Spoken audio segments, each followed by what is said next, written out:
গীতায় ভগবান শ্রীকৃষ্ণ বলছেন, ধর্মের যখন গ্লানি হয়, ধর্মের যখন অভ্যুত্থান হয়, তখন আমি যুগে যুগে নানা নামে আবির্ভূত হই পাপীদের পরিত্রাণ করার জন্য এবং দুষ্কৃতকারীদের দমন করার জন্য। শ্রী শ্রী ঠাকুর অনুকূলচন্দ্র বললেন, ধর্ম যখন বিপাকী বাহনে ব্যর্থত্বে ধায়, প্রেরিত তখন আবির্ভূত হন পাপী পরিত্রাণ পায়। তাই এই পাপীদের পরিত্রাণ করার জন্য তিনি যুগে যুগে এসছেন। তিনি লোকপালী, তিনি সবাইকে পূরণ করেন। তাই সবার পূরণ করেন যিনি, তাহার মুখে বেদের বাণী। তা ব্যাপারটা হচ্ছে যে তিনি সবাইকে পূরণ করছেন, তিনি অপরিমাণ বৈশিষ্ট্যপালী। তাকে বলা হয় he is a ফুলফিলার of the best. তিনি প্রত্যেকের তার বৈশিষ্ট্য অনুযায়ী তাকে পূরণ করছেন। কিন্তু সেই বৈশিষ্ট্যটাকে, আমার যে বৈশিষ্ট্য আছে, সেই বৈশিষ্ট্যের যখন স্ফুরণ হবে, কি করে স্ফুরণ হবে? এই বৈশিষ্ট্যের স্ফুরণ তখনই হয় যখন আমরা তার নীতিবিধানগুলো আমার জীবনে পরিপালন, পরিপোষণ, পরিরক্ষণ, পরিবর্ধন করে আমরা চলতে পারবো। তখন সেই তার অজস্র আশীর্বাদ আমার মধ্যে বর্ষিত হবে। এইগুলো যদি আমরা না করি, আমরা পাবো না। তাই ঠাকুর বললেন, না করে যে পেতে চায়, দুঃখ তার পিছে ধায়, কড়াই পাওয়ার জননী। তাই আমরা করব। এই যে আমাদের একটু আগে আলোচনা হচ্ছিল, সব করছিল ইষ্টভীতির ব্যাপারগুলো। এই ইষ্টভীতিটা আমরা কখন করব এবং কখন আমরা ঘুম থেকে উঠব? ঠাকুর বলছেন, অরুণ ওষার আগেই করিস রাত্রির শয্যার সকল ত্যাগ, ওই রাগেরই অনুরাগে করিস ইষ্টভীতির জাগ। তাহলে অরুণ ওষা মানে আমাদের সূর্য ওঠার অন্ততপক্ষে আধ ঘন্টা 40 মিনিট আগে আমরা উঠে আমরা নাম ধ্যান করব, আমরা ইষ্টভীতি করব। কারণ এই ইষ্টভীতিটা একটা যজ্ঞ। এই ইষ্টভীতির পালনের মাধ্যম দিয়ে শ্রী শ্রী ঠাকুর অনুকূলচন্দ্র আমার পুরুষোত্তম, তাকে জানা যায়। সেই জন্য তিনি একটা বাণীতে বলছেন, ইষ্টে চেতন ব্যক্তিত্বটা, মন্ত্রে চেতন মন, ইষ্টভীতে দীক্ষা চেতন, সেবায় চেতন ধন। ইষ্টে চেতন ব্যক্তিত্বটা মানে আমার ব্যক্তিত্বটা যদি আমার ইষ্টে চেতনাময় হয়ে ওঠে, আমার মধ্যে তার স্ফুরণ ঘটবে। কথায়, চালচলনে, বাক্যে সমস্ত কিছু আছে।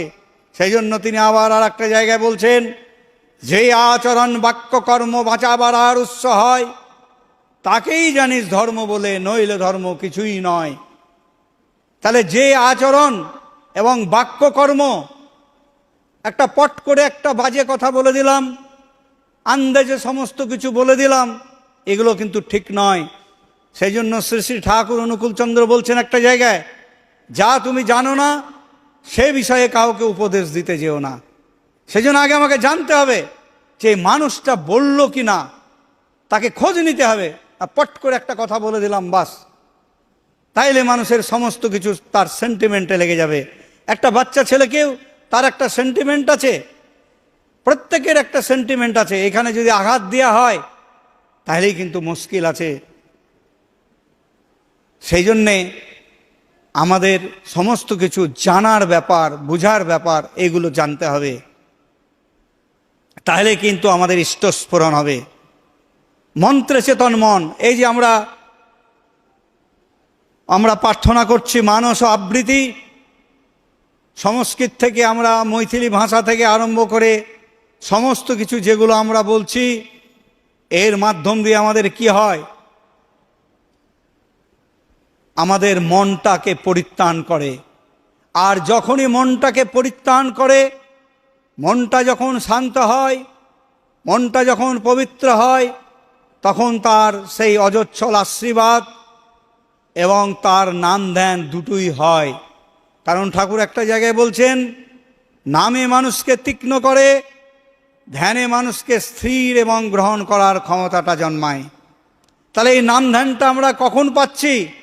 এই নাম ধ্যানটা আমরা যদি ঠিকমতোভাবে আমরা করি, ওই নাম ধ্যান করতে করতে যদি আমি ঘুমিয়ে পড়ি, তাহলে কিন্তু নাম ধ্যান করা হয় না। নাম ধ্যানটা করতে হবে খুব ভালোভাবে, যেটাতে আমার নাম ধ্যানটা করলে আমার সেই মস্তিষ্কের যে কোষগুলো আছে সেগুলো আমাদের স্টিমুলেট হয়। আর কি হয়? বুদ্ধির বিকাশ ঘটে। আর কি হয় না, আমাদের এই ধৈর্য সহ্য এগুলো আমার গুণগুলো থাকে। সেই জন্যে আমাদের এগুলো করা দরকার। সেই জন্য নাম ধ্যানের এতটা প্রয়োজন আছে। ইষ্টভীতে দীক্ষা চেতন, এই ইষ্টভীতির মাধ্যম দিয়ে আমাদের দীক্ষা চেতনা লাভ হয়। তার কারণ আমরা প্রথমে সেই প্রভুর কাছে বসলাম, প্রভুর কাছে বসে আমরা সেই প্রণাম মন্ত্রটা বললাম, প্রণাম মন্ত্রটা বলে আমরা একটু নাম ধ্যান করলাম। নাম ধ্যান করার পর আমরা কি করলাম? আবার প্রণাম মন্ত্রটা বলে আমরা সেই শত অনুজ্ঞাটা পাঠ করলাম। শত অনুজ্ঞাটা পাঠ করার পর আমরা ইষ্টভীতি করলাম। এর মাধ্যম দিয়ে নাম ধ্যান স্মরণ মনন সমস্ত কিছু হলো এর মাধ্যম দিয়ে। তাই এই ইষ্টভীতির মাধ্যম দিয়ে আমার চেতনা লাভ হয়, প্রতিদিন একটা রিনিউয়াল হয়। অনেকে প্রশ্ন করেন, ইষ্টভীতি আপনি করেন? এই কিছুদিন আগে আমাকে জিজ্ঞেস করছিল আমি ইষ্টভীতি করি কি না, ইষ্টভীতি কিভাবে পাঠানো হয় সেটা জিজ্ঞেস করছিল। যাই হোক, সেটা জিজ্ঞেস করতেই পারে অনেক মানুষ। তো ব্যাপারটা হচ্ছে যে ইষ্টভীতিটা আমি করব, আমার জন্য করব। এই ইষ্টভীতিটা আমার জন্য। তার কারণ আমার এই প্রভু, যার সঙ্গে আমার যুগ যুগান্তের সম্পর্ক, যিনি আমার ইহজীবন এবং পরজীবন, ইষ্ট তোমার দাঁড়িয়ে আছেন জীবন ভূমির পারে ও পারে, আপন করে নে তারে তুই কর্ম আচার ব্যবহারে।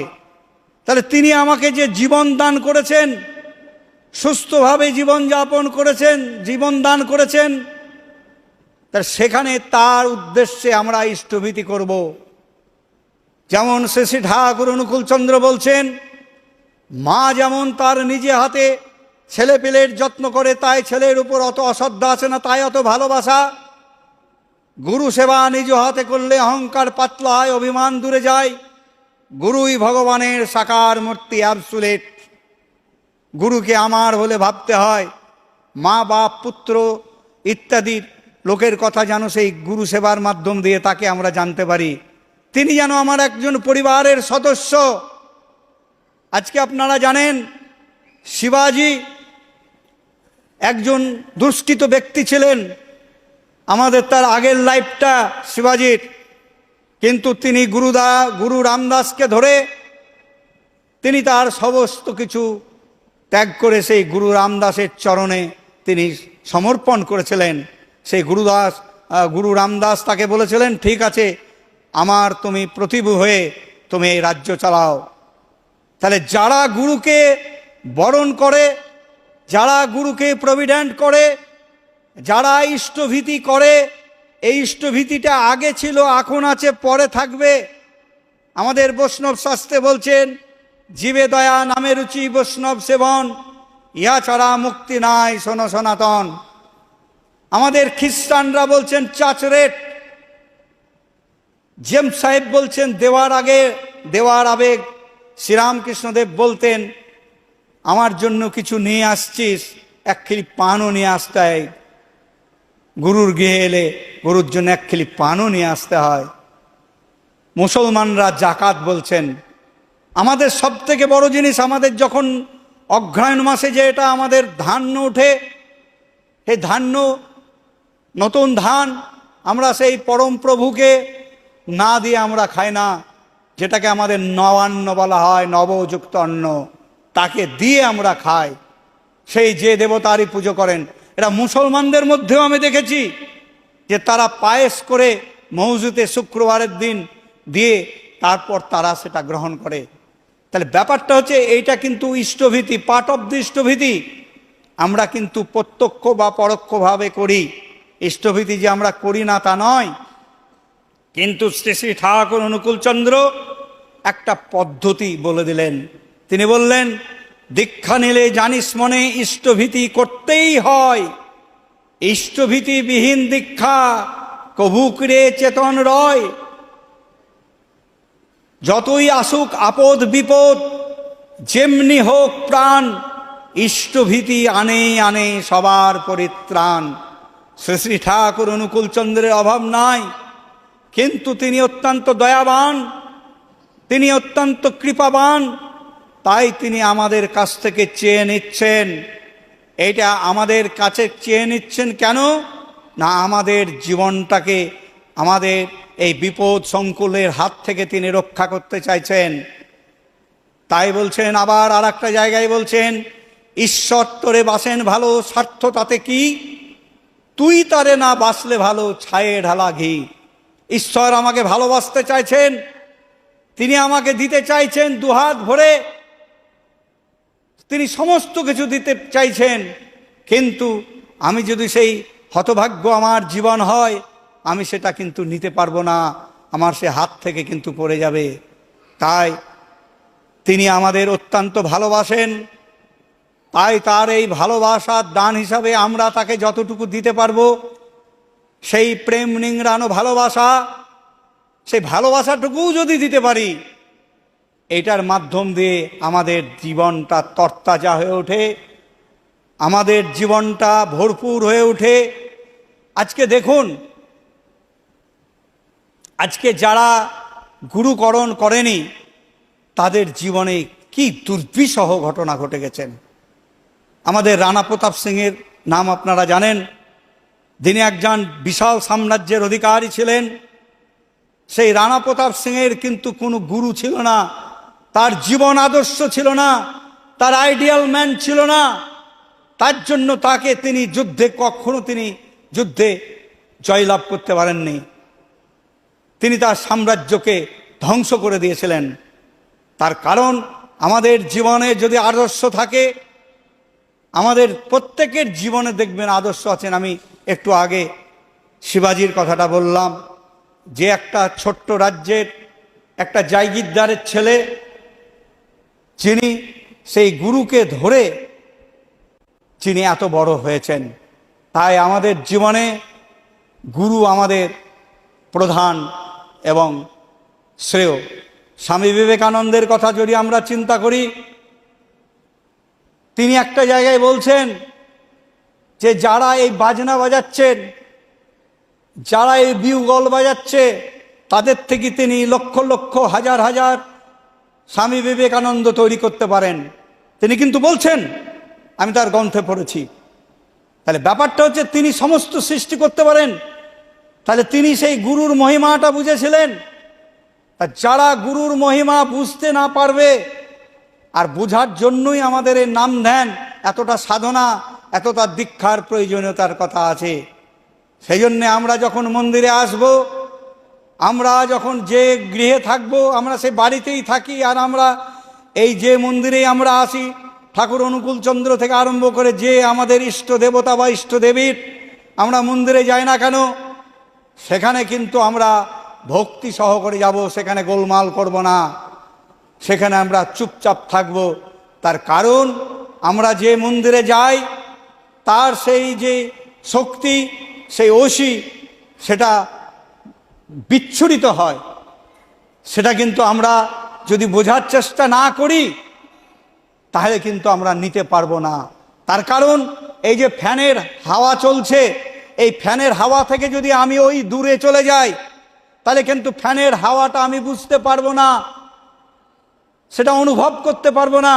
তাহলে ফ্যানের হাওয়াটা যেখানে থাকে সেইখানে আসতে হয়।